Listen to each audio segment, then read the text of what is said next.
Intelligence ने ये conclude किया है कि पाकिस्तान ऐसे इंटर कॉन्टिनेंटल बैलिस्टिक मिसाइल्स बना रहा है जो अमेरिका तक हिट कर सकते हैं, और अगर ऐसा है तो अमेरिकन पॉलिसी के तहत पाकिस्तान को एक न्यूक्लियर एडवर्सरी के तौर पे ट्रीट किया जा सकता है। आज नेशनल सिक्योरिटी कमेटी की जो मीटिंग हो रही है उसमें इन तमाम हालात वाक़यात को सामने रखकर एक ऐसा लाइन ऑफ एक्शन बनाई जानी चाहिए कि पाकिस्तान को अपने न्यूक्लियर प्रोग्राम की फिक्र करनी चाहिए। कल को तो ये अटैक पाकिस्तान पे भी हो सकता है। अब ईरान के हमले के बाद पूरी दुनिया में एक बहस है कि नेक्स्ट कौन होगा।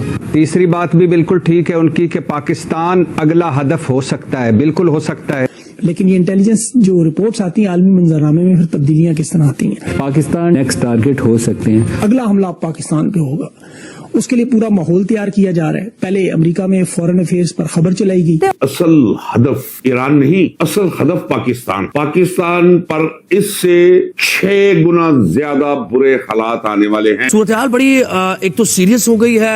जरा रत्ती भर भी शर्म और सेंस ऑफ ऑनर हो तो चुल्लू भर पानी, बल्कि चुल्लू भर पानी क्या, हमें तो डूब मरने के लिए कुछ जरूरत ही नहीं है। पानी का एक कतरा ही हमारे लिए बहुत हो। इन हालात में हमने जो कुछ Pakistan uses its nuclear arsenal to for cross border terrorism. ये दहशत गर्दी क्रॉस बॉर्डर के तौर पर इन्होंने रखी हुई। $3 ट्रिलियन के जो रिजर्व्स हैं वो आप लोगों के यहाँ जो है वो डिस्कवर किए गए। जो किस तरीके से पाकिस्तान के बारे में और पाकिस्तान के जो वो हैं ICBMs के हवाले से जो बात कर रहे हैं कि ये पाकिस्तान जो है वो बना रहा है, और ये कि ये मुमकिन तौर पर अमेरिका के लिए खतरा हो सकता है। हम लाते हैं टॉक शोज और अनलिमिटेड एंटरटेनमेंट सिर्फ YouTube पर। अगर आपने अभी तक हमारा चैनल सब्सक्राइब नहीं किया तो अभी सब्सक्राइब करें और बेल आइकॉन को क्लिक करके हमारी लेटेस्ट वीडियोस के बारे में अपडेट जानें।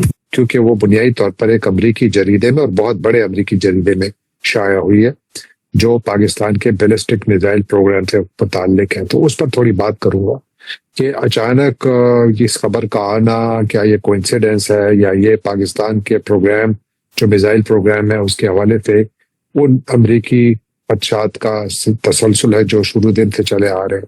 नाज़रीन, फॉरेन अफेयर्स अमरीका का एक बड़ा मुस्तनद मैगजीन समझा जाता है और इस पे एक आर्टिकल छपा है जो कि इनके जुलाई अगस्त का जो एडिशन है जो अभी सामने आया है उसमें एक मजमून छपा है जो बुनियादी तौर पर दुनिया भर में जो न्यूक्लियर वेपन्स हैं उनका एक जायजा है, और उसमें फिर अमेरिका की पोजीशन को डिस्कस किया गया है कि अमेरिका कहाँ खड़ा है, और ये कि अमेरिका को जो उसके अमेरिका के न्यूक्लियर वेपन्स हैं उसके हवाले से जो अमेरिका एक न्यूक्लियर अम्ब्रेला या प्रोटेक्शन अम्ब्रेला फराहम करता है यूरोपीय मुल्कों को, और साथ फिर मिडल ईस्ट के जो अरब ममालिक हैं उनको भी, उसके हवाले से बड़े सवालात उठाए गए इस आर्टिकल में। और वहीं इस आर्टिकल में जिक्र पाकिस्तान का भी हुआ।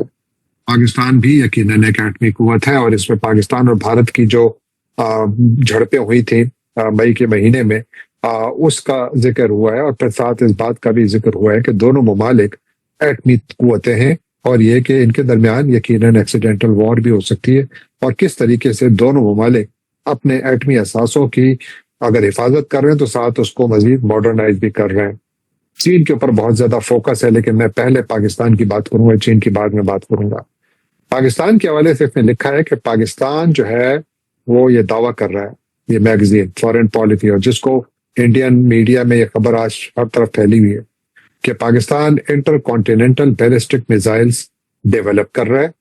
ऐसे इंटर कॉन्टिनेंटल बैलिस्टिक मिसाइल्स या ICBMs जो कि अमेरिका को निशाना बना सके। मैं बता चुका हूं कि अमेरिका की अहम तरीन पोस्ट जहां स्टेट को रन किया जाता है, इसे चलाया जाता है, इसकी पॉलिसीज तय की जाती हैं, वहां ज्यूस का कब्जा है। अगर सूरत हाल ऐसी है तो फिर जरा गौर फरमाइए कि पहले मैंने कहा है एक जुमला कि असल हदफ ईरान नहीं, असल हदफ पाकिस्तान। पाकिस्तान पर इससे 6 गुना ज्यादा बुरे हालात आने वाले हैं ईरान के बाद, अगर पूरी सो कॉल्ड मुस्लिम उम्मा खड़ी ना होगी। हाँ, अगर सारे खड़े हो जाए तो इनके अवसान हता हो सकते हैं, लेकिन अगर इसी तरह रहा जैसे चल रहा है तो फिर तो ईरान की सूरत हाल सामने है। ईरान की हैसियत इस वक्त वही है जो मैदान करबला में काफिला आले रसूल और यजीदी लश्कर की अददी लिहाज से भी, ताकत और दुनियावी ताकत और कुव्वत के लिहाज से भी, और अलाते हरबो ज़र्ब के हवाले से, तो नतीजा क्या निकला? हो सकता है ईरान का भी नतीजा वैसा ही निकले। $30 ट्रिलियन के जो रिजर्व है वो आप लोगों के यहाँ जो है वो डिस्कवर किए गए। सर वो सच में निकले हैं या आप लोग भी हमें खान साहब की तरह कोई चूना लगा रहे हैं अपनी पब्लिक को?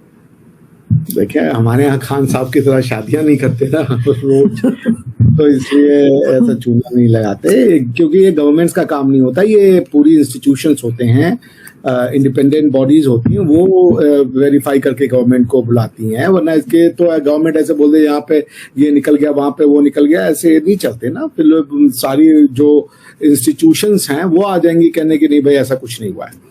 तो इस जब गवर्नमेंट के पास फाइनल हो जाता है कि हाँ अब एक अच्छा प्रोस्पेक्ट है और ये पाया गया, तो मुझे पता है कि आप जिसकी बात कर रही हैं वो गयाना के साइज का जो है वो अंडमान सी में वो मिला है। अभी ऑन द वर्ज है, but there are high chances कि वो जो है ऑयल जो डिपॉजिट्स हैं उनको वहां से एक्सट्रैक्ट किया जा सकता है। So it's a good thing. अब ये है कि आप इसको कह रही हैं ये झूठ बोल रहे हैं, तो आई सिंपली डाउट दैट, क्योंकि नहीं मैंने कहा कि झूठ बोल रहे हैं। नहीं सर प्लीज, मैंने ये नहीं कहा झूठ बोल रहे हैं। मैं आपसे यही पूछ रही हूँ कि इसमें कोई डिटेल आपको पता है कि कहाँ तक जो है वो गवर्नमेंट ने इसको बताया है या प्रूव किया है या कहा है कि हाँ ऐसा हुआ। इसलिए कि हमारे यहाँ तो आपने देखा खान साहब ने कहा, लेकिन उसके बाद आगे कुछ नहीं हुआ। देखिए ये जो है ना, मेरे ख्याल से अगर मैं गलत नहीं हूं तो हरदीप सिंह पुरी साहब हैं पेट्रोलियम मिनिस्टर, तो उनको कोट करके बोला गया है। तो I have absolutely no doubts कि ये बिल्कुल सही है। और उन्होंने कहा कि जो अंडमान में जो ये साइज है वो गयाना जो कंट्री है, अब गयाना का कितना एरिया है मुझे पता नहीं है, तो वो उसके हिसाब से फिर इंडिया जो है ना वो 17वां ऑयल रिजर्व के मामले में वो हो जाएगा। तो it's a big achievement big achievement का ये तो कोई पर्सनल चीज तो है नहीं, ये मतलब ये तो नेचुरल फिनोमिना है। तो गयाना इज अ काफी ह्यूज एरिया, मतलब 2 लाख स्क्वायर किलोमीटर का कंट्री है Guyana. It's not a small thing, it's small place, it's a big country. तो अगर गयाना के साइज का मिला है oil field, it's a big thing. तो इट विल, जो कहा जा रहा है कि 11.6 billion barrel oil and gas जो है वो इसमें है, और गयाना का जो रैंकिंग है आज की डेट में वो 17th है।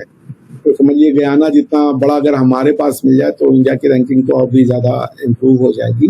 प्लस इंडिया जो है वो इकोनॉमिक ग्रोथ के एकदम जिसे कह लीजिए कस्प पे है। तो India needs to have energy security, India needs to have as many energy reserves, energy resources जितना पॉसिबल हो, ताकि हम इसको जो है वो एक्सप्लॉइट करते रहें अपनी इकोनॉमिक ग्रोथ को। तो जहाँ तक मेरी अंडरस्टैंडिंग है कि जो मैं कोट कर देता हूँ मिनिस्टर साहब को, if India succeeds in uncovering oil reserves in the Andaman region of on the scale of Guyana's, it could propel the country's economy from $37 trillion to $20 trillion. तो आपको ये वीडियो कैसा लगा कमेंट बॉक्स में जरूर लिखिए। इस वीडियो को लाइक कीजिए, शेयर कीजिए, सब्सक्राइब करना ना भूलिए आपके चैनल EFC को। मिलते हैं अगली वीडियो में। जय हिंद।